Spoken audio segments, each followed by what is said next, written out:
Want to know the latest in soccer? Then listen to the Golden State Media Concepts Soccer Podcast. From MLS, the World Cup, and the Premier League, we've got you covered. The latest updates, the hottest matches, and news on the league's top players. It's the Golden State Media Concepts Soccer Podcast. David Beckham scores the goal to take England all the way to the World Cup finals. Listen now.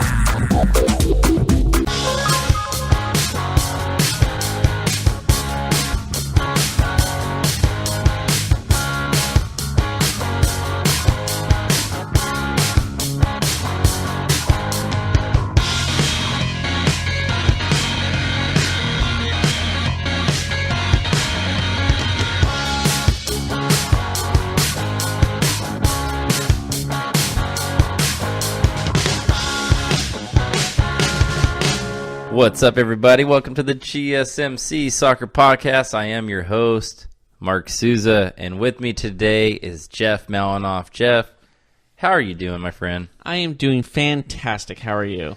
I'm doing great. I am doing great because the politics are past us. We don't have to see the political ads on TV any further. The last couple weeks have been brutal. We just want to talk soccer. So I am grateful that we can watch Champions League soccer. We're past the voting. We're done with all that here in the States. Are you happy that that's behind us and every time you watch a soccer match on TV, you don't have to see a political ad during halftime? Yes, absolutely. I'm tired of hearing about this guy wanting women's rights to be abolished and all that stuff. There's been horrible ones. Some really, you know how it is. The midterm elections are the worst because it really brings out the worst. And there's just so many candidates. At least with the presidential election, there's only two people going, and you only have to hear about the crap between two people. But during whatever city you live in or state, you have to hear about a million people that are running for office. So, how about we talk a little soccer and a little Champions League today? We're going to talk about the big Manchester derby that's coming up at the weekend in England. Of course, Manchester United, Manchester City. Another match between Pep Guardiola and Jose Mourinho. We'll take a look at the English Premier League in total, of course. We'll talk about the games that happened this last week, what teams are trending up, what teams are trending down, and, of course, the upcoming matches for this weekend in the crucial English Premier League. The crucial Premier League. Crucial. That's League. That's what the league is called. The crucial English Premier League. Yeah, new sponsor. So we'll get into all that. We'll take a look at the other leagues in Europe too that are very popular: the Italian Serie A, La Liga in Spain, Bundesliga in Germany, and French Liga 1. Although that seems to be pretty one-sided, but we will jump into it. Jeff. Sure. Hello. How are you? What was the first notable score of yesterday's Champions League Matchday 4? Well, last week, I said there would be an upset or an upset alert. Be aware of an upset between Red Star and Liverpool. I was right. How the heck did that happen? I don't know. Luck. I wrote it on Dunder. Incredible home atmosphere. I wrote it on Dunder Mifflin paper. Maybe that was why. Well, you took a look at the home atmosphere at Red Star, and you knew that it was going to be tough for Liverpool based on just being on that field with all those fans going crazy. It was 2-0, so it wasn't even like a close game. It was kind of all Red Star.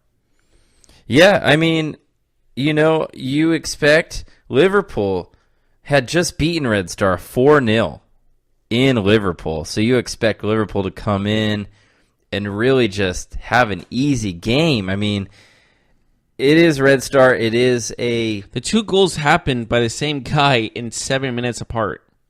Yes. Pavkov. A Milan Pavkov, who not really a notable player, but now he's pretty famous. Yeah. He's probably the most loved man in that city. Yeah. It's incredible. In the 22nd minute and then in the 29th minute. So these were like back to bang, back to back. Like, it wasn't like, oh, there's one goal and then they sealed it at the 80th minute or something. No, these were two goals in the very early of the game, and they just didn't let up. They played great defense. They didn't let the Liverpool try to get advantage. Like, Liverpool's quicker. They're much faster. Yes. And they they held them to 0 goals, which to me is incredible. Yeah, I think we saw a little bit of an uninspired Liverpool team. Do you think they underestimated them? Well, Liverpool has just played some big games recently. Think they were tired? Yeah, I mean, it's just one of those things. It's a long season, right? Like, we're just in the beginning of November. Liverpool's going to be playing they're going to be playing important games until April and May. I think it was just a letdown game. Like, they played an opponent that was really up for the challenge. You know how it is in all sports. They played to the, I see what you know how it is in all sports. You can go to another team's home, and they're fired up because their fans are behind them. It's a big game for them, not a big game for you. Exactly. I mean, Jeff, think about it. You're Red Star. You don't play Liverpool. You don't play teams of Liverpool's caliber week to week. So when you play them at home, it's a big, monumentous event, right? Like it's the hottest ticket in town. You know, it's. Imagine if you're a EuroLeague basketball team and the Lakers come to Europe to play you in an exhibition game. Like, it's a hot ticket, right? Like, some for stars Europe, for that Europe team. Yeah, I see. Exactly. I know what you're getting at. Yeah. So I think that's what we saw. We saw a uninspired Liverpool team lose because they were playing a team of professionals who were out for it. They were up for the challenge. You know, Liverpool dominated the game because they're a better team. They had more shots on goal because they're a better team. They possessed the ball better. They had 72% possession. They held the ball for 3/4 of the game, basically, and they couldn't produce a goal. We saw them have chances. They couldn't get any goals in to the back of the net. So I think it was kind of a wake-up call for them. I think we'll see a better Liverpool next time out, but they're going to be angry if they face Red Star again. Well, they won't face them. They just beat Red Star 4-0, and then they lose to them 2-0, so they won't face them again. Fortunately for Red Star, I meant if any time, even if it's like a friendly, they're gonna destroy. There might be some history next time, right? Yeah, I agree with that. So, Group C, there was another game. PSG. What was the score of the PSG game? They faced Napoli, and they won this game. It was actually tied. I'm sorry. Yes. It was tied 1-1. Yes. And PSG took the lead early in this game. They get a goal early. Juan Bernat scores right before halftime. But the second half, Napoli came out strong. They were just on the gas pedal. They had multiple chances to score. It was actually pretty incredible that they didn't get one past Buffon, but they did finally get a penalty in the 62nd minute. Controversial, I will say. It was not clear-cut. You could argue that it was not a penalty, absolutely. But They took full advantage of it. But Napoli was deserving because they had created 5-6 clear chances, and it was just like unbelievable. Just give them a free shot. Just give them a penalty. Yeah, kick. It was one of those things where they were probing inside and outside the box of PSG so much that at some point a referee is going to make a decision where it's he's going to make a call that's 50-50 or something like that because the opportunity is there. So Neymar is quoted saying the ref was disrespectful. Yeah, Neymar said that the ref said something that he doesn't want to repeat, which that's eye-rolling to me. Like, say what he said. If he said something to you that was crossing the line, say it. That's my opinion. This is his exact quote. You want to hear it? I do. The referee told me something he should not have. It was disrespectful. I do not want to repeat what he said. However, somebody high up should do something. He cannot be as disrespectful as he was with me on the pitch. We are asked to show respect towards the referees. We should get the same in return. Okay. That seems kind of vague, though, doesn't it? I mean, like I said, if he said something, if he crossed the line, Neymar should say what it is. And I'm not. He probably will. He probably will an official statement. Maybe if he talks to the committee. But do you kind of agree with that, or do you think that you're fine with what he said? I just wish we knew what the ref actually said. Right. They're told that to respect referees, but how many compilations are you see on YouTube of players attacking referees? And Neymar's a guy who's always complaining. So I mean. It wouldn't necessarily surprise me if a referee just told him to stop being a baby or something like that. He did get his yellow card in the 90th minute or 91st minute. So it was it was. I mean, I don't know if it was a crucial one, but it was a penalty. It still counts. Yeah, it still counts. Yeah. You can get suspended by accumulating yellow cards. So I mean, it hurts him for sure. Yeah, but I think him speaking out about this may not be the best thing for him. It looks like sour grapes. It looks like sour grapes. Higher ups might be a little sour on it too. So, but if we knew what the ref said, then we can pick. Then we know what side to go with. Yeah. And Neymar is known, like I mentioned, Neymar is known as being a whiner, a complainer. He also is known for being a diver, as we saw in the World Cup, where he was touched by this. He was touched this hard, Jeff. And he went down. And that was a bad look for him. Yes, soccer players can exaggerate at times, absolutely. But that one was like over the top. That was a straight to DVD movie acting by Neymar. That wasn't. He's not winning any Oscars for that. Let's be real. So Napoli, PSG, they draw 1-1. Napoli, I thought, was a little bit unfortunate to not win that game, if I'm being completely honest. If we're going back to Neymar dives, have you seen the memes about that, though? They're oh, yeah. Great. Oh, They're yeah. amazing. The World Cup memes are so good.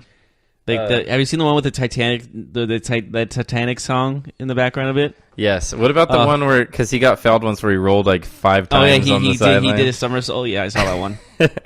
So, Jeff, Group C, Napoli has 6 points, Liverpool has 6 points, PSG has 5 points, a Red Star has 4 points. That is an incredibly tough group. We knew it was going to be tough, but we did not know that Red Star was actually going to be competitive, which is nice to see. Well, yes. Well, we both said last week that this was probably the most complete group. Wide open. Yeah. Mm-hmm. And it showed that Red Star got it great. I mean, their goal differential is -7, which is not the best. Not good. But they still got have win. 4. They still got 4 points. Yeah, they got to win. I mean, you beat.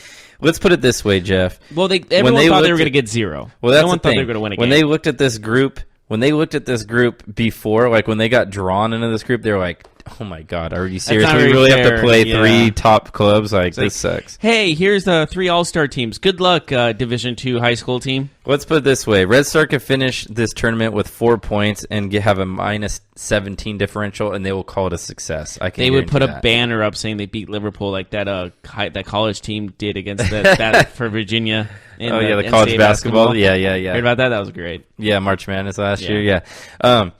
So what other? Give me some other scores from yesterday. I just talked about Napoli, PSG. We talked about Liverpool. What other games happened? Inter Milan and Barcelona tied. Very intriguing matchup. No Messi though, because he's still injured with his arm. And yet they're still playing at a high level. Like that's how good this team is. Like I know losing Messi probably is really hard, and it's not a good feeling, but.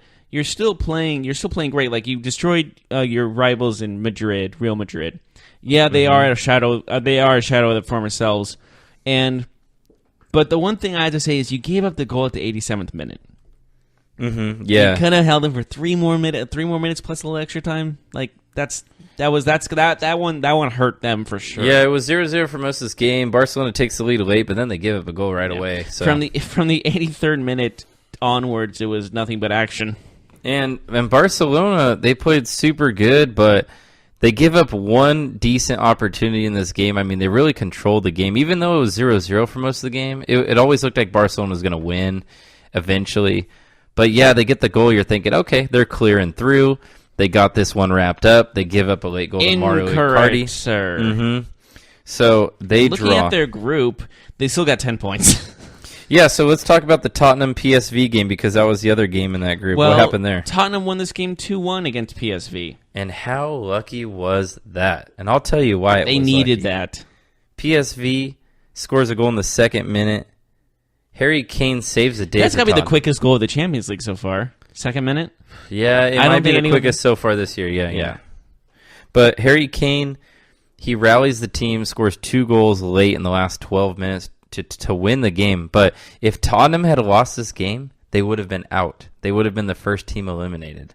But they didn't lose. It was a do or die game, and they lived. They didn't lose, but in fact they even won, which was incredible. They scored in 11 minutes apart, in a 78th minute, the 89th minute. 89th minute was just an insurance goal, but Kane, with the 2 goals, put his team. I mean, Kane is their striker, so he is their guy that does that. Yeah, he scores that winning goal late. So when we look at the group, Barcelona at 10, Inter at 7, Tottenham at 4, PSV at 1. How lucky? Tottenham is surprisingly at 4 points. That seems low for them. But how lucky? Think about this. When you look at their standings, think about what I'm about to say. How lucky was Tottenham not just to come back and tie the game, but they win the game, and then the two teams ahead of them tie the game instead of one team winning, which would really put them out of reach.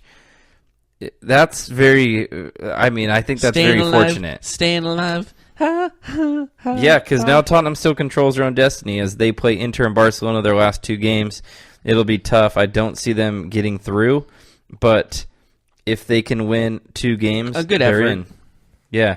All right. So what other games happened yesterday? Atletico and Dortmund. Oh yes, that was 2-0. Dortmund got shut out, and this seemed like it was just all Atletico from the start. Yeah, these two teams are going to qualify. They're both sitting at 9 points. Atletico showing Dortmund getting revenge because Dortmund just beat them. So they get back at Dortmund. They win. They're both sitting at 9 points. Dortmund has the advantage in the goal differential department right now.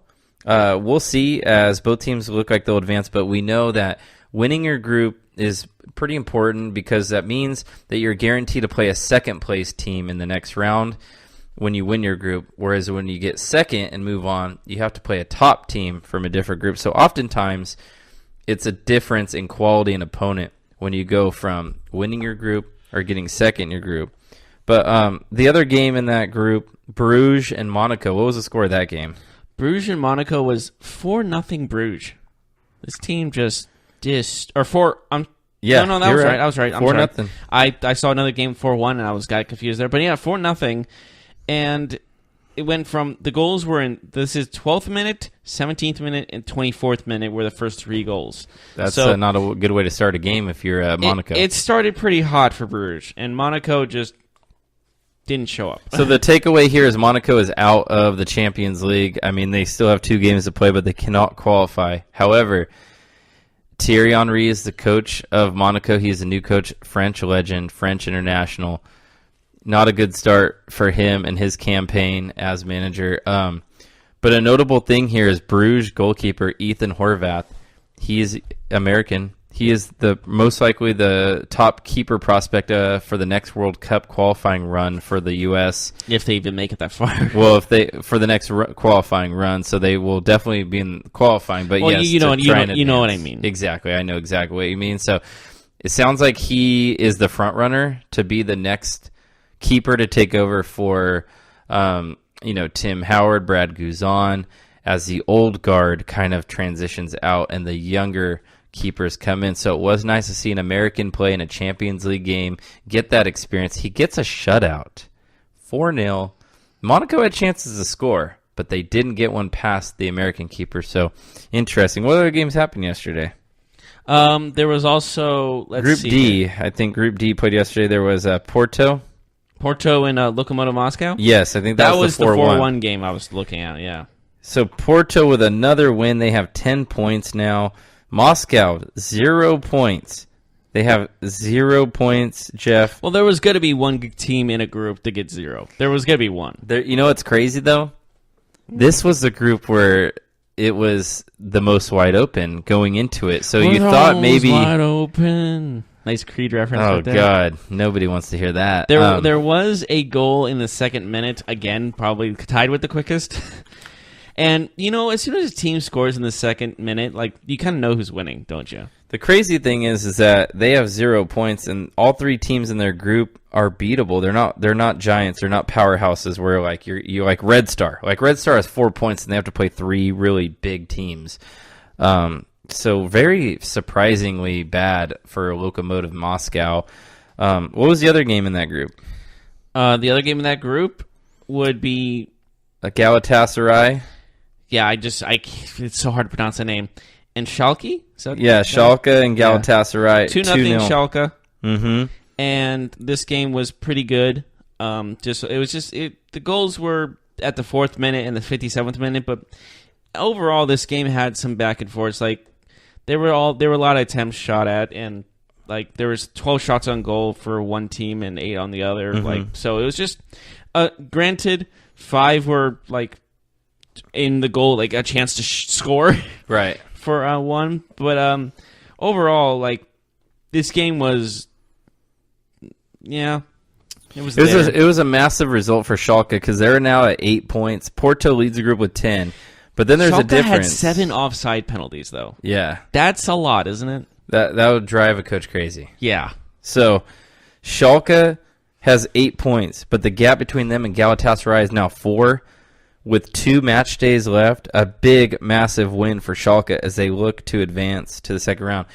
Jeff, we need to take a quick break. When we come back, we'll talk about the Champions League games that are happening today. Ooh, some big games, and we'll talk about. We'll take a look at other leagues too, and where the teams are falling, the top teams. How's PSG doing in France? How is Juventus doing in Italy, and other teams in other leagues? I'm assuming PSG is doing just fine in France. Yeah, they're just fine. So we'll take a look when we. Don't have to worry about them. We'll be right back right after this. Are you looking to get your college football fix? Looking to get the latest news on your favorite school's team? The GSMC College Football Podcast is your ticket to all things college football. Join us as we talk college football from the national championship, the college rivalries, the bowl game, to the Heisman Trophy. To which conference is the best? We've got you covered for the Big Ten, SEC, Big 12, the Pac-12, ACC, and everything in between.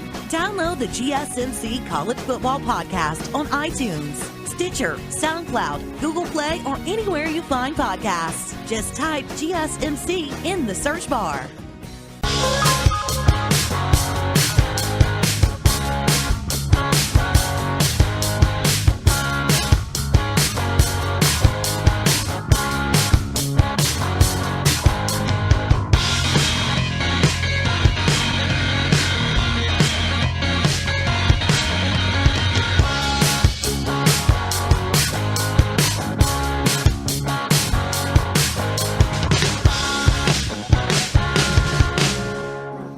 And welcome back to the GSMC Soccer Podcast. In the first segment, we talked about Champions League results yesterday. We're going to take a look at the games that are happening today, later on.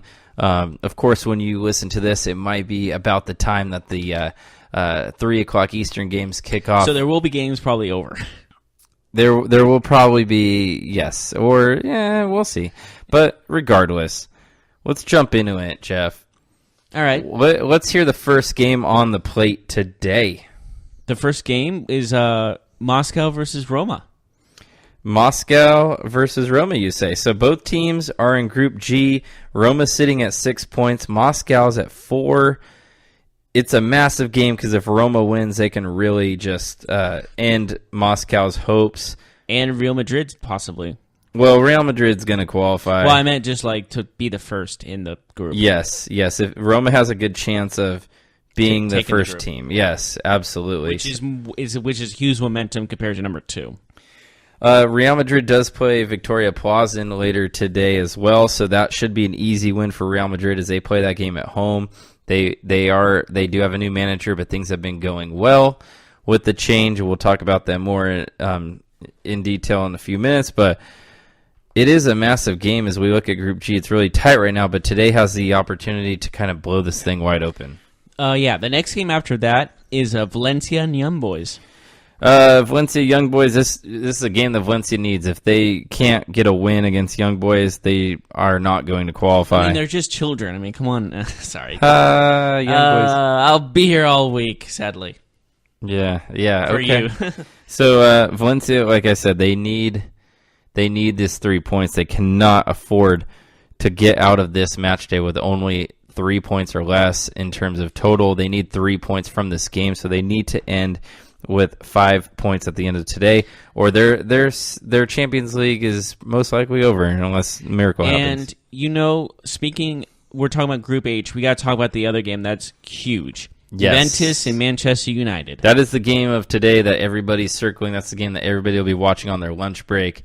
Juventus. They're calling in sick to watch it. It's a big game. Ronaldo showed up with the last game against his former club, Manchester United. He had a good performance where he was a crucial factor on the goal that was scored in the game in a 1-0 win by Juventus. So now Juventus hosts Manchester United. It's a big week for Manchester United.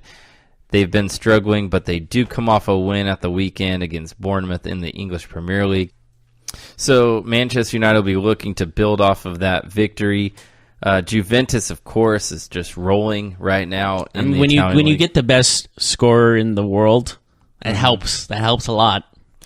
Do you see Manchester United having a chance in this game playing against Juventus, who they just lost to? They should just go in the field. No, I'm kidding. This is definitely. I feel like they're going to be more motivated than ever. Like they know this is a do or die situation, and so they're going to come with everything they got. But again, Ronaldo is very hard to stop. Yeah, I don't think that's a very obvious statement. But the fact of the matter is, Manchester United needs this win, and Juventus probably gets in, win or lose. Yeah, Juventus, they're going to advance. I don't think that they will advance for sure with a win. More than likely, they'll advance with a draw today too. But the thing is that I wonder how important this game is going to be for Manchester United, because they might be thinking that, hey, we're okay with losing this game and not expending all of our resources, because this weekend is the Manchester Derby. Manchester City, Manchester United. We're going to talk about that game in particular next segment, but it is something to think about, Jeff. They're traveling. Their head might not be totally in this game thinking, oh, we can lose this game and just win our next 2 Champions League games and secure our spot in the next round. But it is something that, Sunday they got a big game ahead of them. Is what you're saying? Big game. So let's talk about. I won't spoil what that game is, but it's let's just say it's a City versus a United. It's a Manchester Derby. So let's talk about Group F. What are the games in Group F that are playing today? Manchester City is on top of the group, and who are they playing? Manchester City is playing Shakhtar. Yes. Okay. Shakhtar, who sits at the bottom of the table, so 6 points for Manchester City. But Shakhtar, they had a nice game against Manchester City the last time they played. They actually got a draw. It was pretty close, actually, wasn't it? On the road, they got a draw. That was a shocking result. Do you think Shakhtar can do it again this time at home? Looking at these odds, doesn't look like they're favored very much, but, you know, anything can happen. They weren't favored at all, and they got a draw last time they played. You know what? Best case scenario is probably a draw. I think a draw for Shakhtar they'd be doing backflips if that happened. If they could draw them twice, there would just be a huge make-out session in the middle of the field. What? I don't know. Between who? Between like the fans running onto the field. Oh, I can see that. You know how many times people run onto the pitch and just randomly kiss players? Yeah, it does happen. Why is that a thing? What is the other game in this group that's happening today? In the Manchester City group? In Group F. In Group F. In Group F, we have... Let me just... I think it's Lyon, who's sitting in second. Lyon and Hoffenheim. Yes. That's a Lyon has 5 game. points and Hoffenheim has 2 points. So, honestly, this is more a game for Lyon than it is for Hoffenheim. Well, if Hoffenheim needs to win, they need to win this game to have a chance to go through. Yeah, but their chance will still be slim, no? If they win, they'll be even on points with Lyon. Yeah, but Manchester City is probably going to win their game. Yeah, but 2 teams go, so there has to be a second place. So Hoffenheim and Shakhtar still are in this for sure. They just need results. I'm just looking at their goal differential also. It's not the sexiest. No. But Hoffenheim can get after it. I wouldn't be surprised if they won today at all. What other games are left? Did we talk about... We did discuss Group G, and we discussed Group H. I think we have Benfica and Ajax. Yes, Benfica and Ajax. Benfica will need a win, a minimum of a draw, but I would say they need to win this game to have a chance in advancing because they just lost to Ajax. If Ajax wins and Bayern Munich wins, because Bayern Munich plays Athens, is that right? Yes. If Bayern Munich wins and Ajax wins, Benfica's done. Yeah. So Benfica needs to win. For sure. They need a W. A draw, I don't think will do it. Yeah, Bayern's facing a 0-point team, so I don't think they're going to lose this one. And the goal differential for Athens is -6. Yeah, Athens is done. Benfica has a chance, but it looks like Ajax and Bayern will be the 2 teams that advance. But again... Benfica need to run the table. However, if Benfica wins this game, they could advance. There's a chance. They're not in the driver's seat, that's for sure. They would need some results to go their way, but it's possible. So, how about we take a look at... we'll move on from Champions League. Before we take a break, I want to take a quick look into some some other leagues around the world, other than the English Premier League, which we'll be covering in detail. But we look at the Spanish La Liga. Barcelona's in first place, 24 points. Real Madrid, they just got a win, so they might be on the right track with their new coach Solari. They have 17 points, or 7 points behind Barcelona, but there's a lot of season left. We'll see if they can close the gap. Atletico is in fourth. Espanyol, surprisingly, is in second place in La Liga with Sevilla behind them. So Atletico is fourth. They're usually higher. Real Madrid is sixth. They're usually much higher. Their goal differential is borderline absurd. Barcelona's. Yes. 17. Yes. And, including that 5-1 win against Real Madrid. Espanyol has only 7, and the second most I've seen is 9, and that's third place. But Sevilla. Yeah, Barcelona's been cruising. But you know what's crazy? You look at the differential, you're like, wow. But then you look at the points, it's like, it's not out of reach. How is that possible? It doesn't feel like it should be possible. Yeah, it's not entirely out of reach, which is pretty crazy. I want to look at the German Bundesliga, where you talk about an interesting season. This league has been dominated by Bayern Munich. We are seeing Bayern Munich sitting in third place, 20 points. Borussia Dortmund, 24 points, leads the league. Borussia Mönchengladbach, yes, Borussia Mönchengladbach is Say in that second. 3 times fast. They are in second place at 20 points. Leipzig is in fourth. A very wide open German Bundesliga. So nice to see. It doesn't look like Bayern will be running away from everyone else like they have been. You know, Jeff, the last couple of years, Bayern Munich has won the league with about 7 or 8 games left. And they're down to the wire. They've basically been like the Golden State Warriors of the German league for a while. Yeah. But this year... I said down to the wire condescendingly, like down to the wire. Yeah. But this year, it looks like it won't be that way. Let's look at Italy for a minute. Juventus, 31 points. They have not lost. They're still undefeated in the Serie A. But this league is a lot of clutter. Without that one draw, I wish it was like 11 wins and 0 losses, 0 draws. I feel like that would sound better. Even though they're undefeated, Inter Milan and Napoli are sitting at 25 points. I mean, look at all their goal differentials are absurd. 16, 15, and 12 respectively. And then Milan and Lazio, this is a very wide open league. It's fun. And then you feel sorry for the team that literally has minus 1 point in the back. Oh yeah. I didn't know you could get -1. Yeah, you can if you get sanctioned for something. A -20 goal differential. Yeah, it's safe to say they're going to get relegated. It's like them sitting down and the other team just scoring goals on them repeatedly. That is interesting that they are actually 32 points behind Juventus. Actually, it just only has 31 points. How does a team have 31? They've literally made it worse for themselves. Yeah, so last league before we head to a break, the French Liga 1, not competitive ever. PSG is already 11 points. What? 34 goal differential for PSG. Take a look at that. Oh my. 12-0-0. That's what I'm talking about. I love that. Fortunately, though, the lowest team has 7 points in the French league. I was hoping for like -7, but okay. So PSG has 36 points. Juventus in their league has 31. Yet Juventus has the bigger gap from first to last. So that's an interesting stat. Yeah. That's absurd. Interesting. But 34 goal differential is the most absurd statistic I've ever seen. Mm-hmm. 34. Jeez. Yeah, so we're seeing other than the French league, we're seeing some really good competition beyond the Champions League in the domestic leagues. A lot of teams are, it's not. Fortunately, not so we have the top-heavy. Premier League to watch. Absolutely. And we're going to talk about the Premier League. We're going to take a quick break right now. When we come back, we'll talk about that big game in Manchester this week and all the other notable games coming up. We'll also look at some of the games that just happened last weekend. So we'll do that right after this. Tired of searching the vast jungle of podcasts? Now listen close and hear this out. There's a podcast network that covers just about everything that you've been searching. The Golden State Media Concepts Podcast Network is here. Nothing less than a podcast bliss with endless hours of podcast coverage.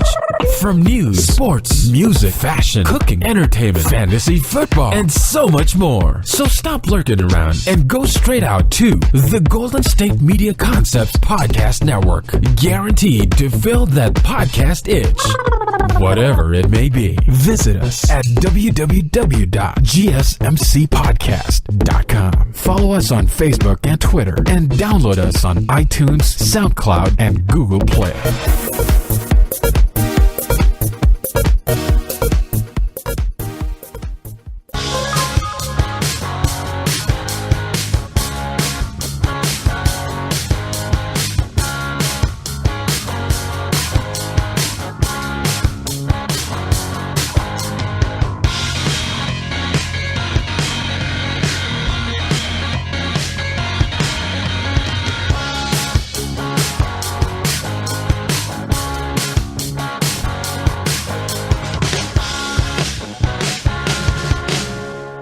And thank you for still being with us. If you're Thank still you for here, not leaving. If you're still here, you did it. We got to the English Premier We League. did it. We did it. We just talked a little Champions League, a little Serie A, a little La Liga, Bundesliga, French Liga 1. And now we'll talk about the English Premier League. A league that's actually close in matchups. Well, it is close. It is Well, the all most 29 and 27 are the Yes. 2 points. Like, multiple teams are fighting for that one spot still. I will say it's the most competitive league in the world. So let's look at the games. Well, that that's just why happened. it's Premier. Manchester United beat Bournemouth this last week in 2-1. A late goal by Marcus Rashford saves the day, saves Jose Mourinho, as Manchester United get a crucial win on the road. 92nd minute is about as close as you can get. Yeah. I think the most notable game from last weekend was Arsenal-Liverpool. Arsenal. Yep, they're both very even teams. Well, not even, but they're both very talented teams, and they're always top notch. And they tied in maybe they are even in their matchup. Now I say it. It was interesting because we knew that Liverpool is really good. Arsenal had been on a really good run, but we wanted to see how they would do against some of the bigger clubs. Well, a tie against Liverpool is very impressive. Arsenal was a very impressive team on Saturday. For Arsenal, the guy that scored their goal also got a yellow card in the next minute. Oh, he got a yellow card for celebrating. Is that what happened? Okay. Yeah, Lacazette. I must have missed that. I'm looking at the recap at the moment. I didn't know if that was... What did he do? I think he took his shirt off. Oh, that's why he got the... You get a I yellow saw card that. I'm now. like, I thought that was common. Like, that's an infamous thing. Yeah, it is, but you get a yellow card. That's pretty weak. So Liverpool, they have now tied, and then they just lost to Red Star, so they're looking to get. They're back looking on the pretty winning sloppy. track. We saw Wolves lose to Tottenham in a game where Wolves really took it to Tottenham, but they went down 3-0. But they almost came back. They did get a good goal disallowed by offside, which was a bad call after the replay showed. The player was clearly onside. They committed 5 offsides, the Wolves did, which they kind of beat themselves on. And one of them was wrong for sure. But it was a good goal, and then after the ball's in the back of the net, they call it, so it wouldn't have changed it. It would have been a good goal. But they lose 3-2. Tottenham wins. You know what? The percentage on their possession was insanely close, 48% to 52% Tottenham. Yeah, and then the shots on goal. I mean, you look, Wolves missed a bunch of chances, 16 shots to 10. I mean, it's again they had an opportunity to win this game. Yeah, Wolves have been impressive so far. I still think they'll be in the top 10 at the season's end. They're a new team, they're a promoted team, but they take it to the big teams. They do not back off. They have tied City, they have tied Manchester United, and they have narrowly lost to Tottenham. They play Arsenal this week. That's a big game. What about Leicester City? And what my favorite game of the week was Leicester City. We talked about it last time, Jeff. Leicester City went through that terrible tragedy. Their owner dies in a helicopter accident. Damari Gray scores a goal in the second half of this game. He takes his shirt off. He has an undershirt commemorating Vishai, the owner that did pass away. It was an awesome moment. We saw... Maybe they shouldn't have given him a yellow card. I know that's the rule, but maybe let that one slide. Right. What was nice to see is in that game and the other games around the English Premier League, we saw a lot of tributes for for the former chairman of Leicester. We saw moments of silence. We saw them all wearing the red flower patch on their jersey to commemorate his life and his legacy.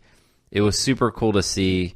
I'm happy to see that they won, but you could see when they scored, you knew something was going to happen. You just knew that there would be some sort of display of remembrance for him, and it was awesome to see. It's been a tough week for Leicester City and their fans. Tough week for everybody, really, in this world of soccer. Yeah, so it was incredible to see kind of the outpour of love and respect. We saw a former player of Leicester City score a goal, Riyad Mahrez, last week. And then we saw, it's crazy. We see Damari Gray score this goal and commemorate his life. But moving on, Everton, a very impressive win for Everton. Richarlison scores twice. He's on fire for Everton as they beat Brighton. They knock him 3-1. Just a solid win. They just continue. Everton is ascending. They're looking good right now. Newcastle United in the upset of the week. They were playing a Watford team that's been hot, a Watford team that's been surprising. Newcastle had not won. Well, guess what, Jeff? That streak is no more. They win against Watford 1-0. Very surprising result. Yes, and in the 66th minute, Perez scored that goal, and they were just playing defense the rest of the game. They were just like, okay, we got to hold this one goal. We got this one goal. Let's just keep them from stopping us, keep them from scoring on us. Perez, with his heavily gelled hair, got his head on the ball. Heavily gelled. His heavily gelled hair got his head on the ball. What if it got stuck on his head at one game? He gelled it into the back of the net. So gelling like a felon. Remember those commercials? I do. Yes, with the foot pads. Yes. So that was a big win for Newcastle. They get a win. I'm sure their fans are breathing a sigh of relief there. West Ham United, they put a hammering, and I say hammering because they're the Hammers, West Ham Hammers.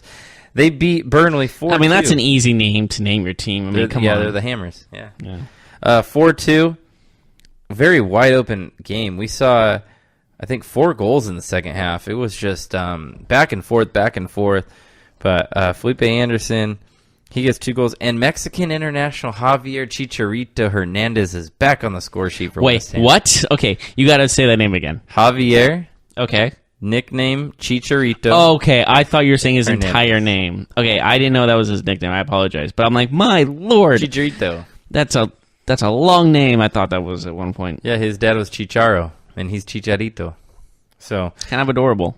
he scores. He gets on the score sheet. 4-2 West Ham. And then kind of a garbage goal, though. Yeah, it was injury time, but he scores, so he'll be happy. He doesn't care. He's a goal scorer. Sunday, we saw Manchester City straight up demolish Southampton. It was never close. 6-1. It was never close. Poor never Hampton. close. And then there was an unnecessary 91st minute goal by Sane. Leroy Sané, yeah. Yeah, Sané, excuse me. And then Sterling had 2 goals himself, back to back. Well, not really back to back, but it was 40. It was at the 45th minute at the end of the half, and then he went 67th minute. He scored again. 4-0 at halftime. It was never close. Southampton is struggling. No, it was 4-1 at halftime. Yes, 4-1. Excuse me. 4 goals. They scored. They had their one goal was a penalty kick. Sorry, City scored so many shot. times I totally blanked that Danny Ings actually. I did think score everyone a else penalty. blanked too, but it was a worthless penalty. Yes, so 6-1. City's making it look easy sometimes, and we'll preview that game at the weekend for them coming up. But the other game on Sunday, Crystal Palace loses to Chelsea 3-1. Chelsea back on track. Crystal Palace, same old for them, as they cannot beat a better team, a bigger team. Alvaro Morata, he scores twice. He gets back on track. He's been struggling to find his form for Chelsea. So maybe this was the game, maybe the slump buster type game for him, where he scores 2 goals, he gets his confidence. We'll see how he does moving forward. So Monday, of course, the last game was Huddersfield Town beating Fulham. That was the last game of the weekend. It was a big game as 2 teams at the bottom of the table. Huddersfield gets a win. Now every team in the English Premier League has won a game. We came into the game with 2 teams without a win, Newcastle and Huddersfield, and all of a sudden, Congratulations to them. They have moved up in the table. Cardiff and Fulham are now at the bottom. But, Jeff, we got to talk about it. This weekend. This weekend. This Sunday. Sundays. At 8:30 a.m. Pacific Standard Time. 8:30 a.m. Pacific Time. Manchester City and Manchester United in the Manchester Derby. Woo! I'm excited. It is at Manchester City Stadium, the Etihad. It's going to be loud. A lot of people are expecting a Man City win in this game. They think that it should be Home field advantage?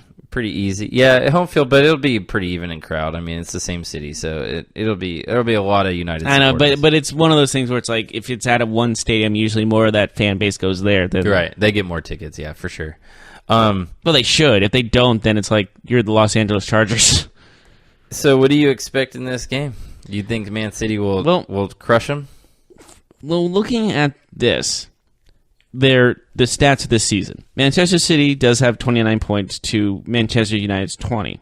Mm-hmm. But the goal differential is when I'm looking at the mainly. Yeah, United 29. Probably 0 for United. Manchester United's 1. 1. Yeah. That is a huge factor. What was City's differential? 29, so it's a 28 difference. That's a huge factor. I feel like that should be played in this. Absolutely. However, I do want to point out that last year Manchester United beat Manchester City when it looked like it was the same sort of situation where it was, this city's going to cruise. Jose Mourinho can be a very maddening coach for Manchester United. People can say that his teams don't attack enough, but if there's one thing that he's good at, it's getting up for big games and getting his team up for big games and getting big results. As we know that he has 3 Champions League championships. He has 3 trophies on his own, coaching 3 different clubs.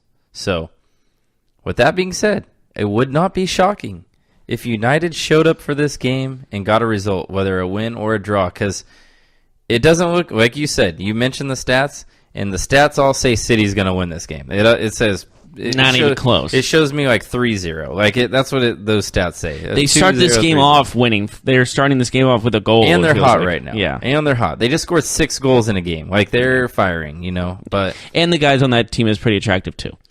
But what's that? No, you said the team was hot. I was like, they're pretty attractive, I would say. I'm sorry. I was thinking about what I was going to say next, and that is that Manchester City. It just seems like it will be a walk in the park, but this is one of those games that just brings out the best in both teams. Yeah, and Mourinho, it's a classic. Exactly. It's a rivalry game, and as we know in rivalries, you kind of have to throw the records out the window. You kind of have to throw what happened before out the window because it's personal. Very emotional. Yes, very emotional. These teams hate each other. They know each other very well. They're in the same city. They go out to the nightclubs. They run into each other. Like, this happens. So, with that being said... That would be so awkward. With that being said, it's going to be a tough game. I do think City will win, if I'm being honest, but I think it'll be a close game. I think 2-1, Manchester City wins. Arsenal Wolves is a good game, though. Same. Both at 8:30. That's another really tough game. I know that most of the attention will be on the City United game, as that's the game that NBC will have on. But Wolves and Arsenal, Wolves have lost 3 straight, but again, they played Tottenham very strongly. Arsenal's coming off a big draw against Liverpool. It might be time that we start considering Wolves to be one of the next tier teams, like not in the top 6, but like between 6 to 8, 7 to 9, that kind of range. Good for you, Wolves. Yes. Other notable games, Liverpool, Fulham. Unfortunately for Fulham, they're probably running into a buzzsaw because Liverpool's going to be upset for the last couple Liverpool needs games. to make a statement, and Fulham's taken that statement and in Fulham the heart. gives up so many goals, it's incredible. So I expect a 4 to 5 goal win. Chelsea-Everton is a good game as both teams are playing super good lately. Or not lately, but pretty much all season. Both Chelsea's right behind City. Yep, and 2 teams that are in the top 10. Both teams coming off strong games. It's an interesting game. It's so hard to pick here. It is at Stamford Bridge, which gives Chelsea the advantage. But I see some goals in this game. I think we'll see like 2-2, something like that. I think that's what we should be expecting. But Saturday, of course, we're talking about the Sunday game. Saturday, Crystal Palace and Tottenham, Watford and Southampton, Newcastle and Bournemouth, I mean, you're looking at, for me, I see Brighton beating Cardiff. I see West Ham beating Huddersfield. I see Leicester beating Burnley. I see Bournemouth beating Newcastle. Watford over Southampton. They'll get back on track. Tottenham over Palace for sure. But yeah, there's some really good games. There's no Monday game this week, unfortunately, but man, some really cracking matchups for this weekend. But the Manchester Derby sticks out. But they're not having a Monday night game? No, they do sometimes, but this week there's no Monday game. I think it's because are they testing it out? No, I think it's because they're going on international break after this week. I forgot about that. So if a team has to play on Monday, like they get one less day to like travel and like go to their national team. And that's far flights for most of them. Yeah, I mean a lot of these players, they play in different parts of Europe or South America. Like it really is far for them. Or to go. for one player, United States. Yeah, absolutely. So we'll take a quick break. When we come back, we'll wrap things up in soccer. We have some notable news around in the United States, in the MLS. Also in the USL, second division in the United States. We'll do that when we return. This is your ultimate stop for everything sports. The Golden State Media Concepts Sports Podcast. Should I say more? From the NFL, MLB, the NBA to MMA, it's all in here. The Golden State Media Concepts Sports Podcast. Listen now.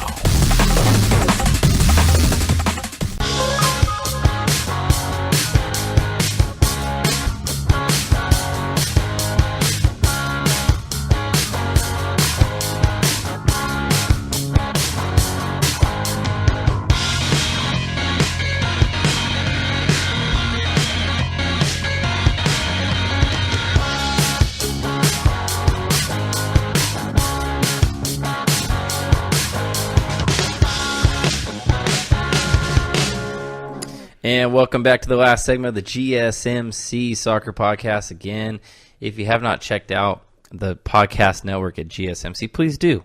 Not only do we have soccer, we do sports, baseball, football, fantasy football, amongst other things. Lots of different stuff outside the world of sports. But again, if you like what you hear, take a listen to some of our other stuff. Give us a chance. So, Jeff. If you like us here, you'll like us anywhere. Will they? Hopefully. Hopefully. I mean, take us in small doses. I mean, listening to us talk for a couple hours might make you insane. Yeah, I would say so. But still listen to us. We need the publicity. Yeah, so I want to talk about a little bit some other news. We talked about the Neymar and the referee. I want to talk about Zlatan. He is open to staying in the MLS. He is open to staying. He says he'll stay if LA meets his wishes and his demands. He said they're simple things. He says he has interest from other clubs in Europe, which I'm sure he does. He says his priority is playing for the Galaxy. They have wishes, I have wishes. But he's optimistic and positive. They have a wish upon the shooting star in the Galaxy. What do you think he wants? He says, I have some wishes and demand, which are simple things, like money, maybe taking out like the yellow M&Ms in the bowl or something like that. Are there? Oh, there are. That's the peanuts though. That's the peanut style. Yeah, I don't think they're actually just plain old yellow. Taking the yellow. M&Ms. I'm more of a Skittle guy though. Taking the blue Skittles out or something. Like, what do you think his thing is? Still not real. Not in the traditional pack. Yeah, so we'll see if he stays. I thought that he was a really awesome addition for the club. He scored a couple memorable goals, including his debut, where he brought the Galaxy back. He had an incredible 45-yard goal in that game coming off the bench. But should be a kicker in the NFL. But the Galaxy didn't make the playoffs in the MLS, which was really unfortunate because we didn't get to see playoff Zlatan. Everybody would have liked to see playoff Zlatan. I guess I wonder what his goal was. I mean, the last game of the season, they lost. Yeah, they lost to be knocked out, so... It didn't go well for them, unfortunately, but I would love to see him stay. I think he was a good fit. This week in the second division, before we jump into the MLS playoffs, the USL, the second division, the United Soccer League here in the United States, the final between Louisville City against Phoenix Rising. Phoenix Rising sweet name, by the way. Phoenix Rising is Didier Drogba's club. He is part owner of the team. So is Diplo, the DJ. But Didier Drogba, he's a player, owner. He's 40 years old. This is supposedly his last season in professional soccer. He scores a goal in the semifinal game in the Western Conference Championship game. He sends Phoenix to the final. So I will be checking that out. That game is tomorrow. If you are interested, it is on ESPN2 at, I believe, 8 o'clock Eastern Time, 5 o'clock Pacific Time. So if you want to see Didier Drogba play in the United States, maybe his last game ever, take a look. See what you think. So moving on. Speaking of the MLS, David Beckham sounds like he may have secured a stadium deal. We are waiting to see if that actually will go through. But there is news that a stadium project is closer to happening than it has been before. We know there's been a lot of struggles with him securing the space and everything that comes with the politics and in getting a new stadium done. There is a lot to do. It's not a done deal, but they are negotiating with the city right now, and they found a 58-acre public park, so they're negotiating with how to buy that land. So, news there that we'll be up with. And yes, we are currently in the Major League Soccer playoffs. Seattle Sounders and Portland Timbers will face off tonight. It is the second leg of this match, with Portland up 2-1 on aggregate. So the winner will advance onto the Western Conference Final. So interesting matchup. Sporting Kansas City and Real Salt Lake will play tomorrow, or excuse me, they will play on Sunday. Atlanta United in New York City will also play, in Red Bulls and Columbus Crew. So interesting time in the MLS as we are getting near the end. We'll see which teams advance. Next podcast we do, we'll have a clear picture of who may be holding the cup at the end of the season. What's the cup going to be filled with?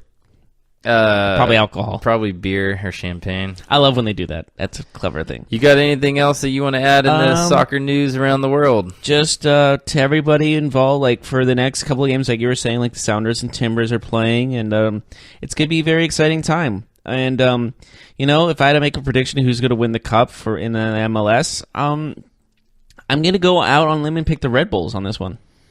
Yeah, Red Bulls. I say Atlanta United because they're a great team. Well, I mean, they're the most exciting team. We had to pick different teams. Yeah, I'd say Atlanta United, but I know I picked the obvious team in the Red Bulls. I mean, the best team in the league with 71 points, but I know Atlanta United's right behind them at 69 points. So yeah, and if you like attacking the style of play, check out Atlanta United. They have some great attacking players. But if you look at both their goal differentials, they're both in the 26 and 29 respectively. Mm-hmm. So it's I pretty think insane. They're clearly the best two teams in the Eastern Conference, probably in the whole league actually. Yeah. But it's like one of those things where, like, especially in American sports, where one conference is superior to the other. And here's the thing too: the playoffs are home and away, but then the final is a final. Yeah. Like, it's just a one game, so. Yeah, if you're, like, comparing the West, the best team in the Western is, like, Sporting Kansas City.